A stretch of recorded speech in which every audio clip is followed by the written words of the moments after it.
아멘. 자, 우리가 계속해서 요한복음 강해를 하고 있는데요. 이 요한복음을 우리가 가만히 보면은 어떤 사건이 있고 그 사건을 중심으로 해서 예수님과 제자들이나 또는 유대인들이 대화를 나눕니다. 때로는 막 논쟁을 합니다. 그런 가운데서 거기에 아주 깊은 교훈이 주어지는 것을 보게 됩니다. 자, 이 5장 지난 시간에 베데스다에서 38년 된 병자가 치유되는 기적이 있었죠. 자, 이것을 이제 둘러싸고 논쟁과 그리고 가르침이 계속 이어지면서 그것으로 끝이 나게 됩니다. 오늘은 그 중에 예수님께서 하신 두 가지 말씀을 중심으로 우리가 한번 돌아봤으면 좋겠어요. 첫 번째는 뭐냐면 다시는 죄를 범하지 말라라고 하는 거예요. 자, 여러분 아마 병원에 자주 가실 겁니다. 아프면은 병원에 가야죠. 자, 어느 날 갑자기 이제 복통이 왔어요. 그래서 여러분이 이제 급하게 병원으로 갔습니다. 그러면은 의사가 금방 약을 주지 않습니다. 너무 아프니까 조금 진통하는 그런 약을 줄지는 모르지만 의사가 제일 먼저 하려고 하는 게 뭡니까? 먼저 이 병의 원인이 무엇인가를 정확하게 찾아내려고 할 거라 이거예요. 이 배가 아픈데 이 통증의 원인이 무엇인가? 자, 이것을 찾기 위해서는 뭐 소변 검사도 하고 피 검사도 하고 또 엑스레이 찍기도 하고 또는 내시경을 볼 수도 있겠죠. 그런 여러 검사를 통해서 그 검사에서 금방 원인이 나오면 상관이 없는데 안 나오면 또 다른 검사를 해가지고 병의 원인을 찾으려고 할 거예요. 다행히 원인이 발견이 되면은 뭐 좋죠. 거기에 맞춰서 좋은 약을 쓰면 될 것입니다. 그런데 그렇지 않은 경우도 있습니다. 원인이 불분명해요. 뭐 때문에 이 통증이 왔는지 잡아내기가 어려워요. 자, 그런 경우에는 참 치료에 어려움을 겪겠죠. 뭐 이런 약을 써보기도 했다가 또 저런 약을 써보기도 했다가 이제 훨씬 더 어려운 치료가 될 것이라 이거죠. 자, 이것처럼 우리가 원인을 규명하는 거, 이것은 모든 매사에 있어서 다 마찬가지로 중요한 것입니다.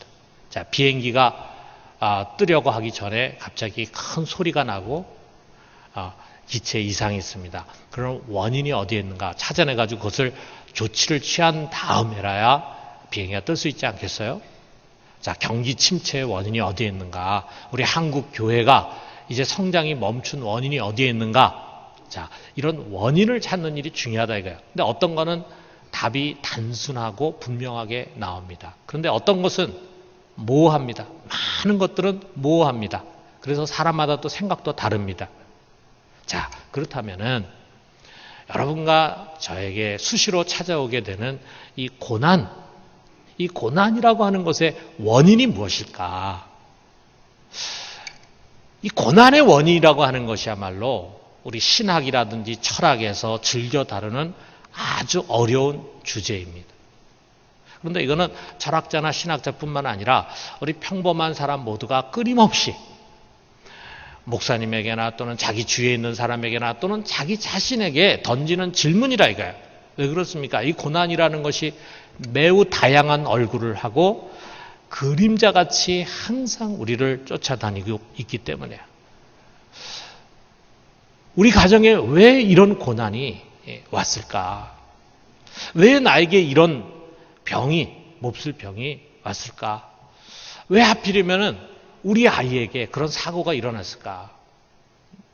그런 일을 만날 때마다 우리가 질문을 던집니다. 뭐 당연히 과학적이고 의학적인 질문, 답, 또 사회학적인 그런 답이 주어지기도 하겠죠. 그러나 우리 신앙인들은 보다 더 근본적인 원인에 주목을 하고 싶어 합니다. 우리 눈에 보이고 의식할 수 있는 그런 보이는 세계를 움직이는 원인자가 보이지 않는 세계 속에 있다 이거죠. 영적인 세계입니다.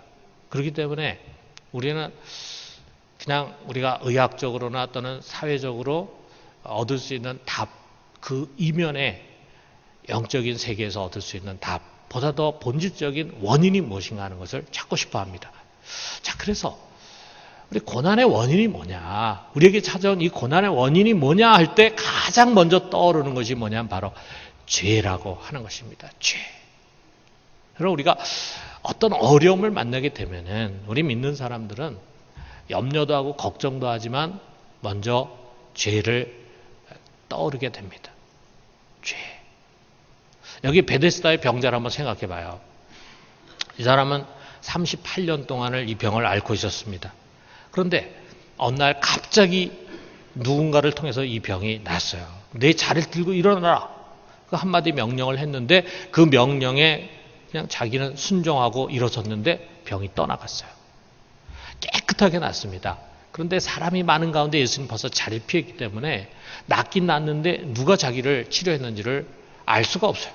자, 그런 가운데 얼마나 시간이 흘렀을지 모르지만 후에 성전에서 예수님과 이 병자가 다시 만났습니다. 그때 주님께서 이 사람에게 아주 중요한 말씀을 주십니다. 14절에 보니까 보라, 네가 나았으니 더 심한 것이 생기지 않게 다시는 죄를 범하지 말라. 이 말씀 주십니다. 여러분, 의사가 환자를 잘 치료했어요. 그래서 병이 다 났어요. 자, 그러고 난 다음에 그냥 보내지 않죠. 이 병이 다시 재발할 수 있다 이거예요. 그럼 재발되지 않도록 주의를 꼭 주는 거죠. 술, 담배를 이제 더 이상 하지 마십시오. 음식을 조심하십시오. 손을 잘 씻어야 합니다.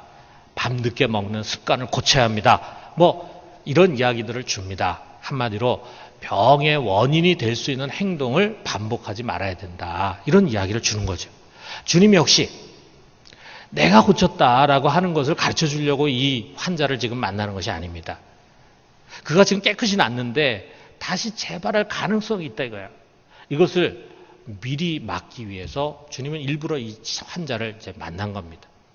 자, 주님께서 이 환자에게 주신 말씀 속에서 우리는 그가 왜 이처럼 몹쓸 병에 걸려서 인생의 절반을 불행 가운데 보내야 했는가라고 하는 그 원인을 우리가 찾아내게 됩니다. 뭐 때문에 이런 몹쓸 병에 걸렸습니까? 죄 때문에 죄. 무슨 죄인지 모르지만 세균에 감염되거나 또는 암덩어리가 자라기 이전에 그의 이 병의 원인은 죄였습니다. 죄. 그렇기 때문에 지금 나았다고 해도 이제 나와서 또다시 죄를 범하면 병이 재발할 수 있다는 거예요. 아니, 지금보다 이전보다 훨씬 더 나쁜 상태로 악화될 수 있다는 것을 주님께서 경고를 하시는 것입니다. 여러분이나 저나 종종 고난을 만나게 됩니다. 그 중에는 뭐 그냥 감기처럼 스쳐 지나가는 고난도 있지만 아주 중병처럼 정말 감내하기 힘든 큰 고난을 겪기도 됩니다. 그런데 우리들에게 찾아온 고난 속에서 우리는 종종 하나님의 은밀하고도 강력한 메시지를 듣게 됩니다. 그 중에 하나가 바로 이거예요. 이 고난이 너에게 공연히 온 것이 아니다. 너의 죄를 버려라. 그리고 다시는 그런 죄를 반복하지 마라. 이런 메시지가 있습니다. 여러분, 모든 고난의 원인이 다 죄라는 것은 아니에요. 죄와는 아무 상관도 없는 그런 고난을 우리가 겪게도 됩니다. 정말 주님 앞에 바르게 살려고 하고 주님의 일에 열심히 헌신하고 하는 가운데서 생각지 못한 고난을 겪을 수도 있죠. 그러나 우리에게 찾아온 고난의 원인을 우리가 어떻게 정확하게 알겠습니까? 그렇기 때문에 우리가 병이라든지 또는 고난을 만나게 되면은 우리는 먼저 자신의 영혼을 돌아보는 자세가 필요해요.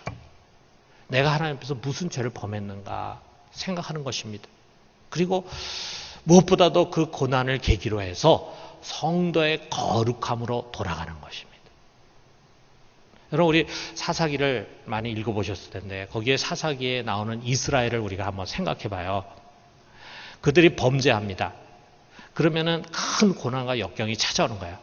그러면 그 고난과 역경이 너무 힘이 드니까 그들이 하나님 앞에 간절히 매달립니다. 하나님, 우리를 좀 살려주십시오. 우리가 잘못했습니다. 매달립니다. 그 모습 보고 하나님 불쌍해. 그래서 긍휼히 여겨가지고 하나님이 그들에게 구원의 길을 열어주십니다. 그래서 외적이 떠나가게 하고 그들이 다시 자유의 몸이 되게 하고 다시 평화로운 삶을 살게 합니다. 이렇게 숨을 좀 쉴 수 있게 되면은요, 얼마 안 있다 그들이 또다시 옛날의 죄로 돌아가요. 옛날의 죄를 또 반복합니다.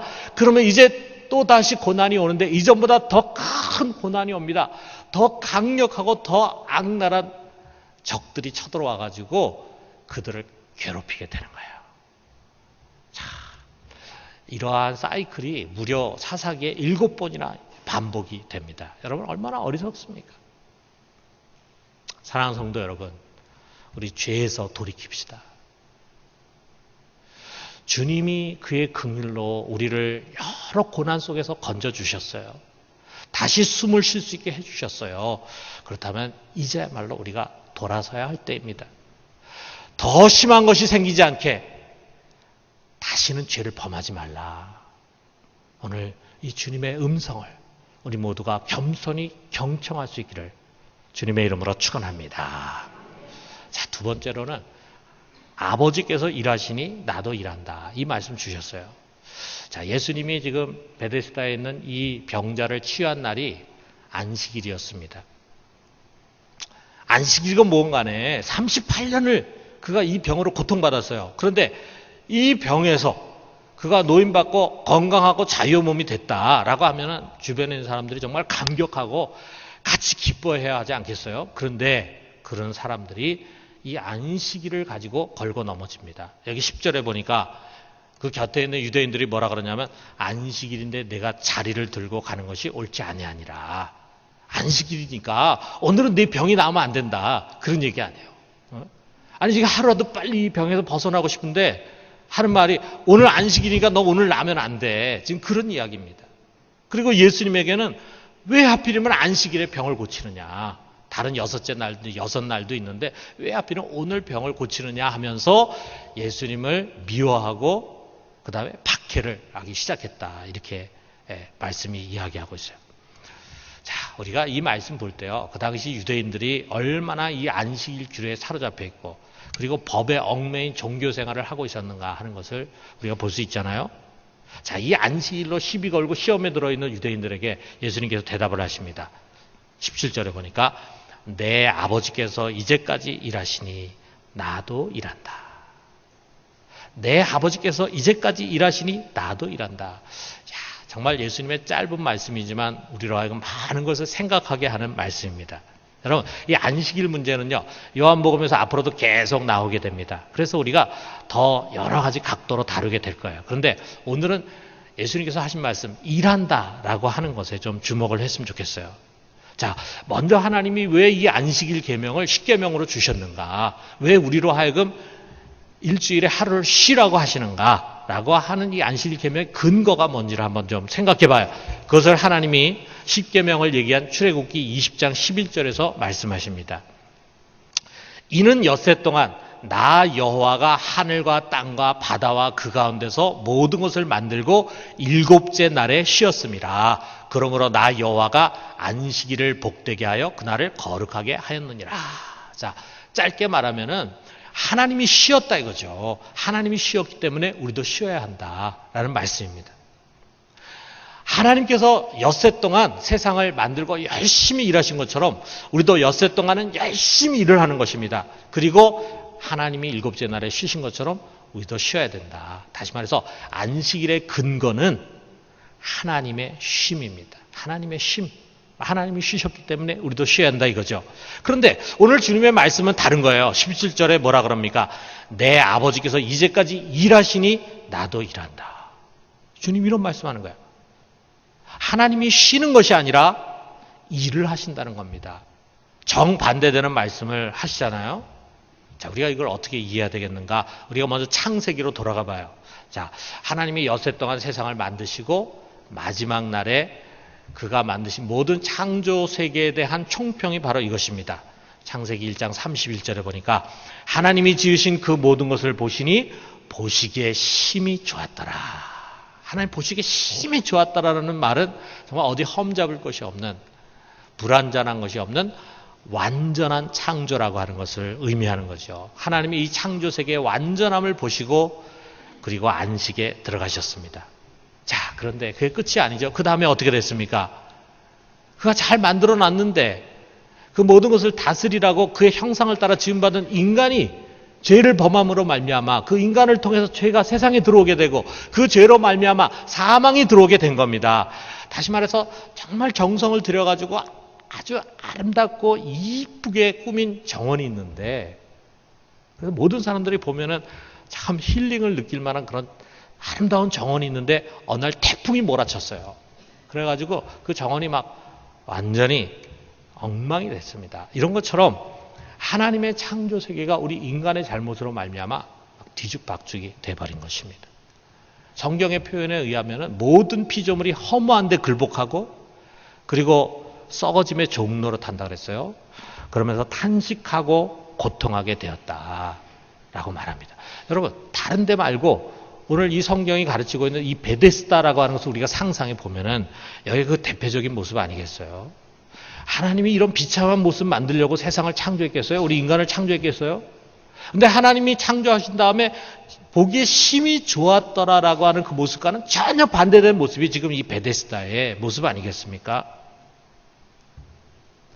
자, 하나님의 정원이 엉망이 됐으니까 이제 하나님께서 다시 일을 하시는 것입니다. 삼위 하나님 일하시는데, 자, 성부 하나님은 어떤 일을 하냐면 우리 인간을 구원하고 만물을 회복할 뜻을 정하고 계획을 세우셨어요.